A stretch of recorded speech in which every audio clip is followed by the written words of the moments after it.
Hello, everyone.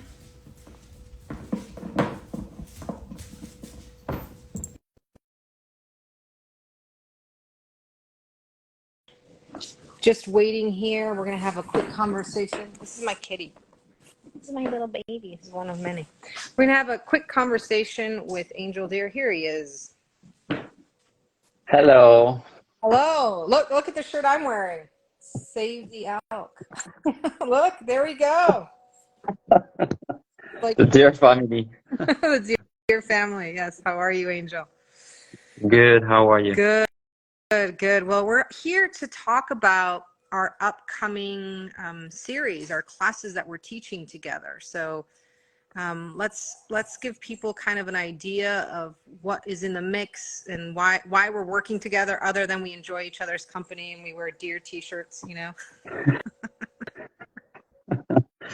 Yeah, I think, when we met the first time and we started discussing and I guess following each other, yeah, I found that even if we work with different medicine wheel and different cosmology, there was so much richness when they interact, right? When we bring medicine from the north and from the south together, when we see how they weave together. And it's interesting because sometimes they might say even something quite different or opposite, even, right, for the mind.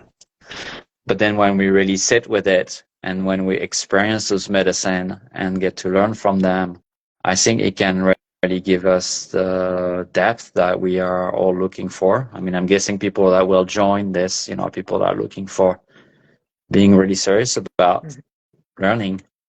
Yeah. So Yeah. I'm excited about it. Yeah, I love what you said. It's, it's, even though the seed, right, the seed of the cosmologies is there and it's similar, it's just an interpretation. And so sometimes if you don't go outside of your system and don't see another one, you might get stuck in it, right? Stuck in that way of how that interpretation is. And, I've been weaving all my life and been taught by many teachers. And I love what you said, because it's true. When systems interact, there's that spark of creativity between them, right? That allow for that other to be created. And I feel like we're in that time where these systems need to kind of do this with each other, because so that the people who are looking now can see, there is still spark in these, right? These aren't just dead. They're not dead, we're not just talking about, people from the past, these are still living, being, breathing relationships. And so I'm excited about that. So let's talk about a little bit about the course. And if anyone has questions, please write them in. So we're going to be doing, as we said, we're having a conversation, right, for a couple of weeks. And we're going into the cosmology, the Mayan cosmology, Andean cosmology. And what are we going to be talking about? Well, there are obviously, over 5 weeks or 6 weeks, it's very hard to cover the subject, right? Because, I don't know, I've been studying Andean cosmology for more than 10 years and I'm still very much a beginner. And every time I return to my teachers and they say something, I'm like, oh, I didn't know that. And it could be, a very basic, what we would call a basic teaching around the fire or around the wind or around one of the direction or the ancestors or the waters. Like when I was in Peru a few months ago, or last month, my teacher was sharing something about the water and I thought it was such an interesting perspective, and that was very different from how I experienced the water or how I thought the altar was presenting the prayer. And he brought a whole other dimension, right, to all the other teachings. So, and people often ask me, well, why this cosmology and why not another one? And why is it different, for example, of certain medicine wheel from Native American people? I say, yeah, it's true on the surface if you just read about it, right? Okay, the fire is in the east, and this is what's in the north, and this is the season that's there. But in fact, if you study them and go beyond the mind that loves obviously having an opinion and and a tight version of truth. And if you really sit with it, and that's what I want, I think we want to bring there is an experience of it, right? Not just sharing the teaching, but for people to really sit with them and see how they reflect with themselves. Then we can experience the wisdom, because the wisdom is not the learning, right? It's the embodiment, it's the transformation, how it's going to transform us, and then we might come out different. And so, yeah, there is the directions, there is the elementals, there is the ancestors, there is the ancient sacred symbols like the Chakana in Andean cosmology. There is, the cycle of the sun, cycle of the water, cycle of the moon, cycle of human life, cycles of civilization. And in this cosmology, cycles are all connected. It's like the mechanism of a watch. We cannot turn one cycle without the others, being impacted by it. And I think finally what I want to say, and I really hope that it is something that people experience, is that it's an exploration of the self.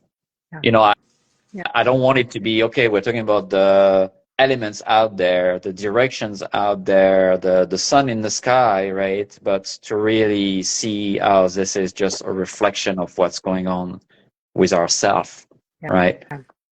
The Chakana, you can study the cosmos with it, but it's mainly a tool. I mean, it was designed to observe the cosmos and to observe the cycles, but it was a tool that was designed for alignment and personal transformation in relation to the greater cycle as human beings, and answering the big question, why are we here? What is life about? Where are we going? Where are we coming from? And I think that's common to all cosmology, from what I understand. Yeah, you said something that I think is important is I've started to use this term slow medicine, right? This is slow medicine that we're teaching. It takes a long time. You've studied 10 years, I've studied, 40 years, in different varying places. It takes a long time, and it's supposed to take time. Time is part of the medicine of how to learn here, which is very different. Instead of being able to take off information and be like, oh yes, I know this, or this is where it is, as you were saying, right? The east is fire or water, depending on where you come from, right? It's not about ticking boxes. We are going on a journey of deep exploration of your beingness in relationship to how you function in the world, how other beings function in the world, and to say, wow, maybe there's something here if I think about rhythm in a different way, if I think about relationship in a different way. And I know I have a few of my students on here. They know that we talk relationship, right? And it's about a deepening and walking at a very different pace, and it needs to be done this way so that the medicine can get there, right? You can study these cosmologies all your life and still be a beginner, right?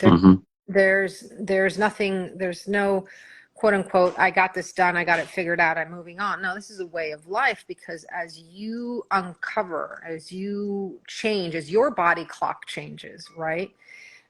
Things are opened up to these other clocks, and they're all working together, in many medicines, that I've learned, there are seasons of when you learn things, and there's a reason for that. You're only supposed to learn certain medicine between 0 to 16, 16 to 30, 30 to 50, 50 to 60, and then you go around if you're still alive, and then you go around if you're still alive. And there is a seasonality to when certain medicine can be taught, right? And I'm sure that you will go back and learn about water again, and I'm always learning all the time, but I think people don't understand that when they come in from a Western kind of society of like, they just think, oh, okay, I did the course, I have the information, right? Now I can, teach this, or I can, tell other people about it, but you don't hold the relationship, and you don't hold the depth of what it takes to, even in your body and in your system for it to click, you know? Mm-hmm. What do you think about that? Yeah, I mean, I think it's essential. And we are also, in that perspective, we are also all holding a piece of the puzzle. Yeah. One of the discussion I had recently with my teacher, he said, that's when colonization happened in Peru and, all the sacred sites were closed down and people left them. Some people left to the jungle, some people left to other place. And we were at Machu Picchu where we were sharing that. He said the medicine didn't disappear. He went in the land, he went in the stone, and he went dormant. And so when we visit, because he likes to involve everybody that is there about asking him, what do you see? Yeah. What do you see there, right? Yeah, there was this very big rock with this face on it. I personally see a frog there. Some people see a puma. Some people see a head of snake. Some people see all of that. And people were asking him, okay, what is it? And he said, it's all of that. He said, we are now the piece of the puzzle and we need to come together. And if it's true for you, if it's what you see, that's what the soul wants to see. That's a piece of the puzzle that is there, right? So I think it's very different than thinking of, and I think that's always a struggle I might have when I teach. People think of top-down teaching, right? They listen, they absorb it. It's kind of one way, where in fact we're in a circle together. We are sharing medicine together. And what's happening in the reflection is as important, if not more, in fact, than my own knowledge or what my teacher told me. So we can really alchemize and transform it, still having, elders and truth and guidance that we can, look at so we don't get lost, because we have a lot of, filters that are not true. And so we might, see things or feel things that are coming from this program of society we are living in, right? Or colonization or many other programs that we carry. But it was interesting to sit, to share what everybody was seeing, and to try to have an experience what people maybe 500 years ago were doing there. What was this rock about? What was there about? Because ultimately, we might never know the ultimate truth, right? But ultimately, also for our ancestors and for those people, things were not from the mind, they were felt. And so if there was a big ceremony and 40 people there, maybe everyone would have a slightly different experience, right? And would have a different vision. And that would be that sharing together that would give power to those places. It was not like just a high priest that says, this is what it is, right? That's very much the religious version of spirituality, right? But it's not how it worked in those traditions. And definitely not how it should be remembered. Yeah, you said something. I love that image of, what do you see in that rock, right? Because it's true, like the way that these thoughts, cosmologies, practices, ways of beings were put together physically was the involvement of all the elements, and all the elements participated, right? When we look at stone tablets, that's the stone people. That's the stone people actively participating, right? Stonemasons had a deep connection with stone medicine and listened to the stone people. They're not just out there tagging, right? We're not just like, I'm going to go tag my name on here. I was here, it was a deep reverence of, who can hold this? Right. And if you think about the slow medicine that we're talking about, that's why we went to the stone people, to hold and to build our temples, right? Because they could withstand time. They could withstand what was going to happen. And many knew what was going to happen. There's many prophecies that happened that people were like, oh yes, this is coming. We got to get ready for it. And so when we're in these circles and we're talking about the elements, these aren't just things that are outside of us or that we see. They're ones that it can actively participate in the creation of life. And they are, whether you're cognizant of it or not. And so I think we're going to have this beautiful opportunity in this circle to, let's say, if we do sit with an element, to really understand what does that element mean and how does it participate outside of my life, inside of my life, in co-creation and in not co-creation, right? With all the fires that are happening around the world right now. I know you're experiencing one, and I lived in California for a long time, sitting with that element.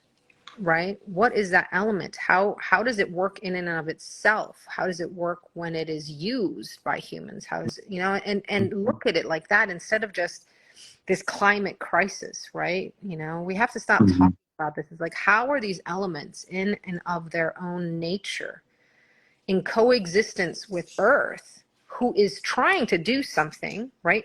Get back to balance. That's what Earth is trying to do.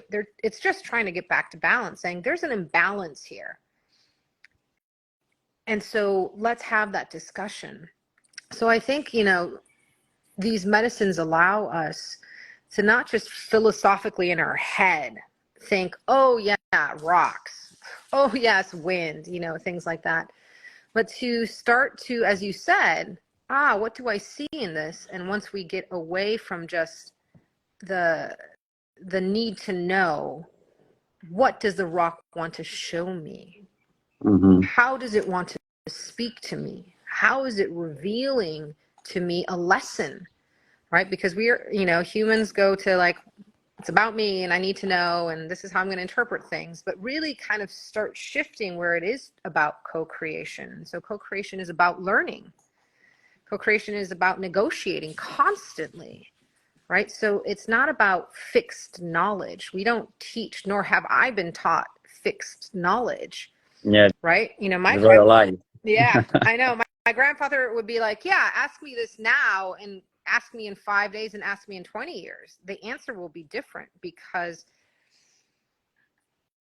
everything has changed, Yeah, and it's all about really the nature of relationship, right? And because we lost relationship, it could be to the stone, right? So we might look at this wall in Peru and say, how did they build that? But we get very much in our mind, right? We're projecting, okay, I need to cut the stone, I need to move it, right? We're not really asking the stone, okay, how were you moved there? What was the intention? My teacher took the beautiful example. He said, if you try to move someone that is not cooperating or you don't have a relation with, and you tell him to go all the way up the mountain or that he's dead, it's going to be very hard. And the body gets very heavy when people are dead, right? But if you're in relation to that person, you say, hey, let's go up the mountain. And that person say, yes, okay, you might struggle, but it's going to be much easier to go there. And he says, that's the way the stone moved. Because the people that cut the stones, that they knew where to cut. They asked the stone, they look at it, they had a relationship. And so, yeah, it might look like that, but you say they just didn't move only the stone, they moved the spirit of it. And there was cooperation. And so, yeah, we can learn from books. Very often people ask me, I want to go deeper. Is there any book I can read? And say, in fact, if you want to go deeper, you should not read any book. You should really sit with the teachings. You should embody them. You should practice them. You should hang out around other teachers, other elders, and really, refine that in your heart, in your body, in your feelings. But the more you want to learn from the Western way of learning, which is, buying books and maybe getting a PhD in cosmology, I'm sure that exists out there, right? You're just going to be another constricted version of the truth. Limited, right? It's going to be limited. Even though the book looks amazing and there is 1,000 pages in it, that's not going to give you the depths of my elder that can barely read, by the way, that live in a culture of oral transmission. And there's a reason why it was oral transmission. It's not that the people were stupid and could not write. It's not like they didn't want to write anything down. It's that they understood that the only way to understand those cosmologies was to be shared orally, to feel it, to give silence, to be in relation with each other so we can be in relation to that cosmology. And I think it's very hard for the Western mind to really understand that somehow there is more knowledge that way than if we read a book about it. You know, I mean, you can buy a book about Machu Picchu, for example, I was talking about, right? But it's not going to be your experience if you just go there and sit and meditate and just watch and see and feel. And maybe it's going to take you 2 hours before you hear anything. But at some point, Huayna Picchu, that mountain, Machu Picchu, the other mountain, those mountains are going to start talking, because that's why people came here, because those mountains were telling them something. Yeah. And we all have that capacity, right? But we need to give this stillness, the silence, the pausing, the waiting. And it's so countercultural, right? It's like, yeah, you talk about climate change, right? We want to fix it, right? So we come up with the same solution that created the problems from the mind, right? More technology, more this and more that, Yeah. where nobody is really listening to what is really happening. And we keep creating solutions that are coming from the same extractive point of view, the same separation point of view, right? Yeah. You know, as you're speaking, I saw someone, Pele's awake right now. And it was funny. I had someone write to me and like, oh my God, aren't you afraid? And I was like, no, when we are in deep relationship with the Aina where we live and the land where we live and the gods that are still alive around us, we welcome them when they're here, right? And so it's a very different way of being, of instead of, it's about co-creation. When you're talking about the stone people and co-creating, when we're talking about climate crisis, that's not co-creation, right? And we have an opportunity in these circles, right? Because they are oral tradition, as you said, for a reason, right? Because you need that resonance from one resonance to another resonance to another resonance, as in it comes around back into the circle. You've just knit and created something new, and everyone gets to hear and participate and learn, and the teachings continue to evolve as we go on. And I think that's the beauty of oral tradition, that it is alive, right? It is not dead. This is alive. And the same way that you can sit at Machu Picchu, my grandfather would sit in front of the Mona Lisa. He sat in front of the Mona Lisa because he had a practice of sitting as an indigenous person, right? He sat in front of the Mona Lisa. He got an opportunity to go for every day for 4 days straight, every day from opening to end. And he would just sit there, and people thought he was crazy. But he came from a tradition of sitting, right? And so when people say, oh, you can't do that in the modern world, people are doing it. My grandfather used to do it. He used to just sit there in front of the Mona Lisa. He wouldn't see anything else. So I'm just going to sit here. If this is so famous, if this is what draws people and has, all of this history, I want to sit with this thing, right? And learn and listen and see. And, had he been able to spend more time, he would have, because that's who he was, and he would always talk about it, just as he talked about the temples that were built and the stones that were built and all of that. And so, it's these ways art can be used in the modern world. We can allow ourselves to sit and to learn and just take in. And for me, when I say learning, it's not understanding, right? I want to learn, not because I understood and then I'm done, right?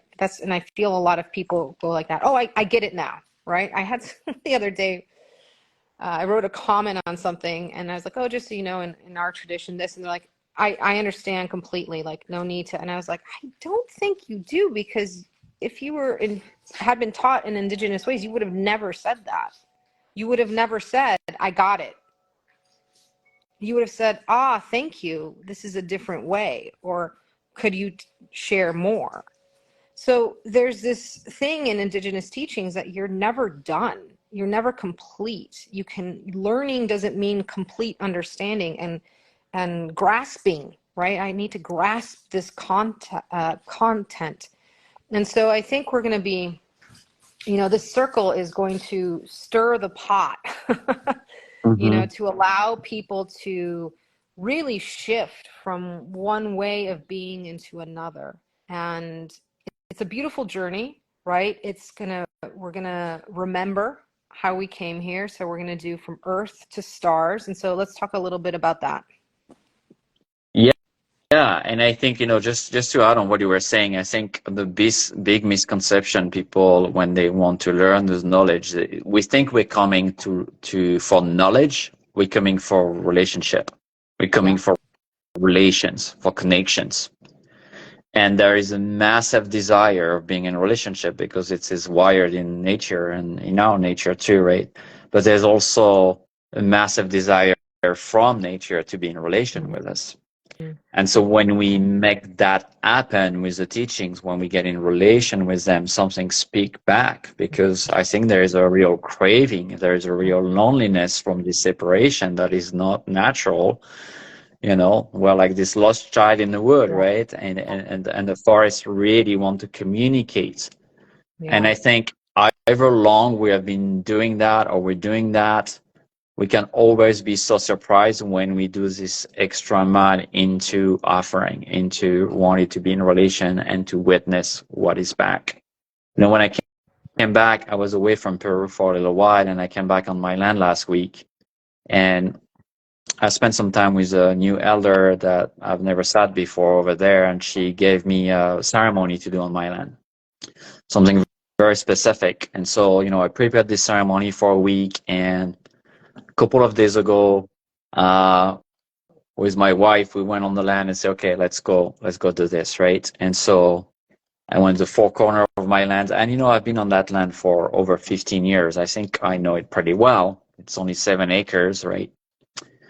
And here we are, putting our things on the four corners, and then we arrive at the last corner of the land, which I've been many times, but then I discovered that in that corner there is the biggest and oldest tree my land has, which I've never seen before, I was just like, I could not even believe it. It's like this 600-year-old probably oak tree. Like I've never seen an oak tree that large, and especially here, because all the forests were clear cuts a few times in the past few hundred years, is a survivor of the ancient forest here. And he has this massive opening, like a little cave under him, definitely ready for an offering there.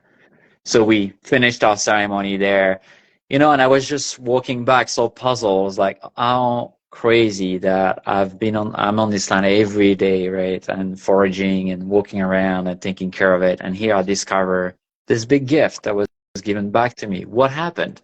I went a step further into my relation. I was doing a very big, important ceremony of offerings that's coming from the south, bring it here for a specific reason.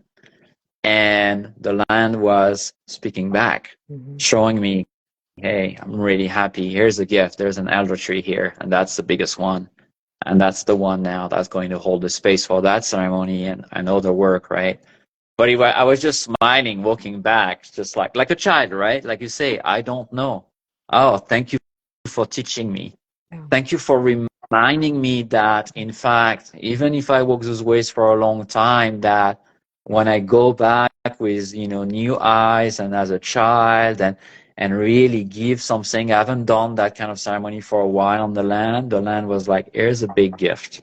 I mean, big, right? So that's that. That's Earth to Star. For me, that was a reminder, right? Here's the Earth, right? Here's this massively rooted ancient beings that is oak, which is a tree I did a dieta a year and a half ago with, and I had the most amazing tobacco dieta with oak tree, probably the most profound dieta I've ever done with a plant, which was surprising to me because it's oak and it grows everywhere here. And it's not, a fancy tree from the jungle. It's just this beautiful ancient elder. And here it is oak coming back again, right? Coming from my dreams and what I've seen in my visions of my dieta.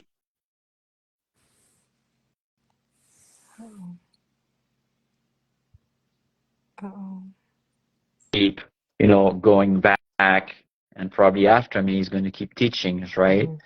So it was for me that direct connection. Here's a cosmology I'm connected to in the Andes. I come back, I do that ceremony on the land, something, very digging and burying stuff in the land and pouring offering and then, covering it, my hand in the dirt, and hear that teaching from the stars that's coming from the ancient people of the Andes, from ancient people here, coming back as a cycle, right?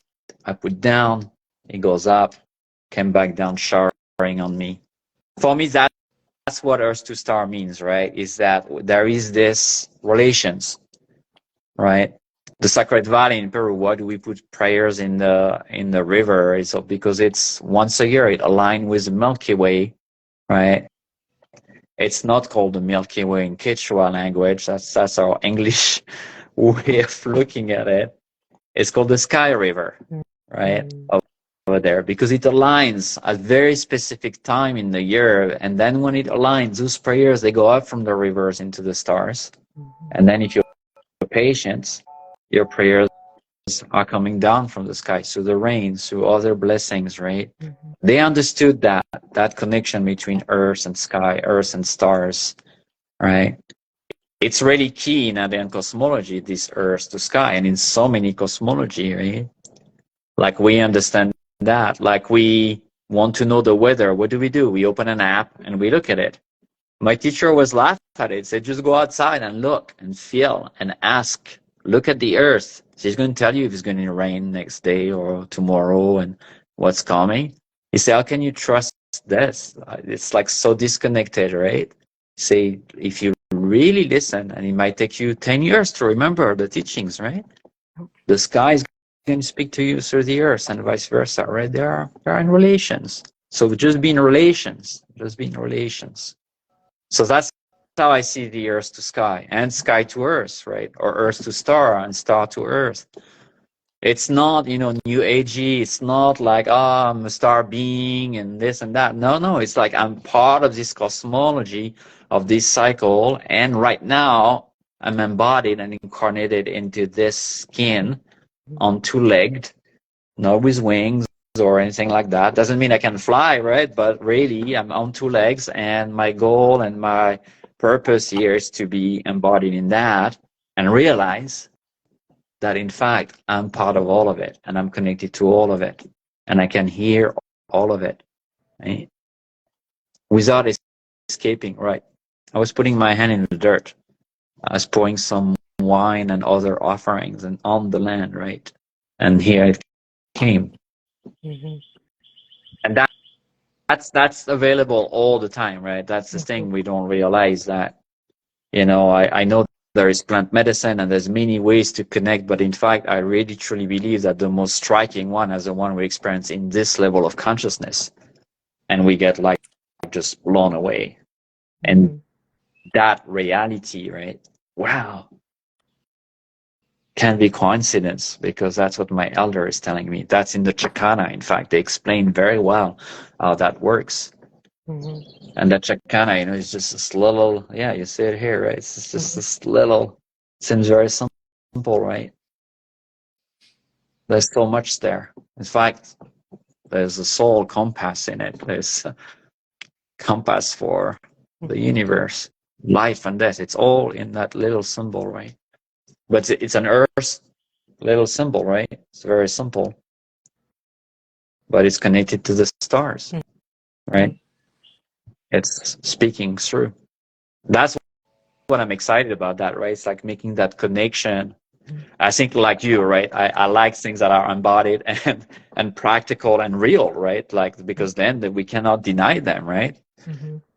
But the magic, when we can see the magic there, then I think it's where everything is just making sense. And like you say, you're not afraid anymore. You don't have to question everything. It just makes so much sense. It's not just a beautiful quote, or there's a lot of quotes out there, right? Yeah, exactly. Like, what about an embodied experience of that cosmology, right? Yeah, powerful. I love just some words are so powerful, right? Just like to truly arrive and be human, is such a powerful gift you can give yourself, right? Because then we are on this journey, as you said, from earth to stars, stars to earth. It doesn't stop, right? Everyone now wants to blast off the planet, and and it's like, no, no, no, no. It's here. We've even had stars land here, right? We've had stars interact, right? We live in a solar system. We are, our sun is our star to a degree. Like we are, again, star beings of here. We're here in this time and now for a reason, right? There's something that you can only learn in a body like this that we have asked the lesson for, right?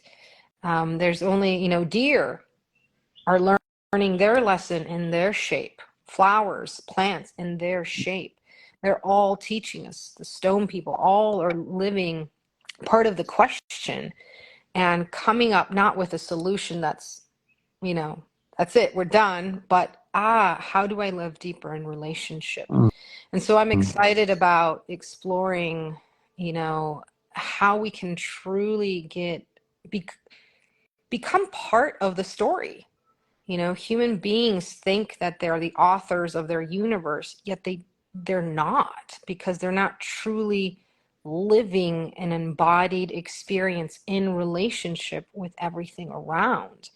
It's this disembodied idea of the mind, of how it acts and interacts. And so I love that we are going to be inviting people to live here now in the present moment, to find how these practices, these philosophies can be used in your everyday, no matter where you live, whether you're in Manhattan or you live on a farm. You can connect to nature because nature wants to connect to you, and it has something to tell you. And it needs you as much as you need it for that, like I said, that chispa to start that spark of conversation. And it's that spark of conversation that allows us to interact. And the more that we interact, the more questions we ask. And the more questions we ask, the more possibilities there are. So I'm excited about that a lot. So let's And go ahead. no, one thing I was thinking, is like we are, and I include myself in it, right? Sometimes we just search for magic out there, right? And I think the more we do that, the less we're going to be capable of really seeing the magic here and now in this incarnation, right? So we might go through, different, like I said, plant medicine, all the things, right? That we want to have that experience as a natural state of my being, and even just my presence, just the fact my heart is beating and I'm breathing, I cannot see the magic anymore. We lost, I think, because we lost this capacity to really the sense of wonder and awe. We made, human beings kind of byproduct of a product society. So we're just another product, part of the products, right? And we're either to buy or for sale, either you want to look at it. And we really reduced ourselves to such a contracted, sad version of what human experience is about.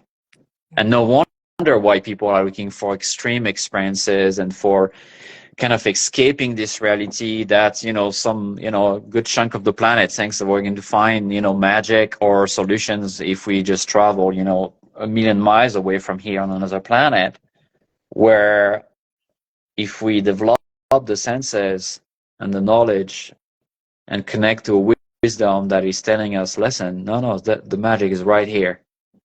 In fact, if you just do this and that and just sit with it, something's going to happen. And when you have an experience of that and you realize that the magic is right here and you are a powerful co-creator, that you are part of something that's so much bigger, but it can happen right here now, and you are basically the magicians. You channel the magics and you are the magicians, and you are, all of it, right? And you're a child that's watching the magic at the same time. Then I think we are going to be a real Earth caretaker. We are going to really understand what's at stake and what to do in a very practical way, and not constantly escape. Mm-hmm. Because you know, even I met people that want to learn this cosmology, but as a form of escape, right? It's just one more knowledge, and then I'm going to get that knowledge, right? And somehow I'm going to get better, or I'm going to get, you know, wiser or more happy. And I was like, no, well, you're not going to get more happy. And I don't know about wiser. You know, you might be get more confused for quite a while, in fact, before you get any clarity of any kind. And they're like, I don't understand why I would be more confused. I said, well, that should be right, because if you're not confused right now, you know, the stories we carry are, you know, not real, right? And if you think they are truth, that's confusion. Your clarity is deep confusion. Yeah. But yeah, without laughing on that, but I think it's really true, right? We're just always trying to get this escape, and returning is what the elders and the wise people of all tradition have taught us for, you know, thousands of years, not just in our cosmologies. You can turn to Sufism, you can turn to all the mystic and the Kabbalah. There's a return, and there's a code inside. There's something there, and it's very practical, it's very real. And that's where the power of prayer is coming from, the power of ceremony, the power of rituals. Because if not, this chakana here is just a stone, a piece of stone that is carved in a kind of squarish thing. It has no power. It only has power if I'm in relationship with it. I always tell people, you're a crystal, you can collect 1,000,000 of them, but if you have just one with great relation with it, you can do everything you want with it. Yep. Right? But we are hoarders, right? Hoarders of knowledge, hoarders of stuff.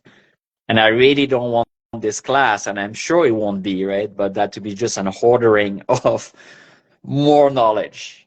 To be, I think, like you know, we want it to be really like experiential and really like, something set weird with what I know. Something is unsettling my system. And I think, yeah, if we get lost in it a little bit for a little while and confused, it's kind of good, because we know something is working in the depth of the psyche and trying to dismantle this illusion. Well, you definitely know that this class is indigenous and not new age, when the promise is we hope that you get really confused. Not the solution for $9.99. No, I'm just kidding. Oh my God. So let's tell them when are these classes starting again? How can people sign up? Yeah, so I think we opened the sign up last week, so people can find that, you know, on my website and on your website, right? They can also find that on our Instagram, and the class is starting on July 2nd. We're going to go for, it's 5 weeks. We're going to skip a week, so that's going to be from July 2nd to August 6th. And it's going to be 2 to 4 p.m. It's going to be in the afternoon, which is also good for people in Europe, people on the West Coast. And it's also going to be recorded. So if people want to listen again and again, which I always recommend, say just sit with it for a week and then listen again and again. I'm still listening to a recording of my teacher from 10 years ago, because I'm not hearing them in the same way, right? And yeah, people have the opportunity to join that circle. Right, to join that co-creation that you and I and all the people joining are going to do together, and come just with an open heart, an open mind, right? Because there's going to be a lot of deep teaching. It's not structured like a normal class. No. If you email me and ask me for the exact things we're going to do every week, I cannot transmit that. No. I can't, because just what happened 2 days ago, some part of it might be in the class, or maybe it might not be in the class at all, right? And something might happen until July 2nd that I want to weave into it. And we might change course at the middle of it, because the class, the whole boat, the whole spaceship, whatever you want to call it, is shifting towards something that is, we feel we are putting a very, very nice thread there. But I think hopefully it's going to make you more thirsty for your own introspection. I think, like you said, yeah, hopefully it's going to make you a little bit confused at time and really challenge the belief system and look at things that maybe you haven't seen yet. Mm-hmm. And I know that potentially, those moments of connection when we bring that kind of knowledge can be life-changing. And Yeah. I really mean it. I'm not saying that to sell the class in any way. I know by experience that it changed my whole life and it keeps changing it. Yeah. And that's what I always tell people before they join my circles.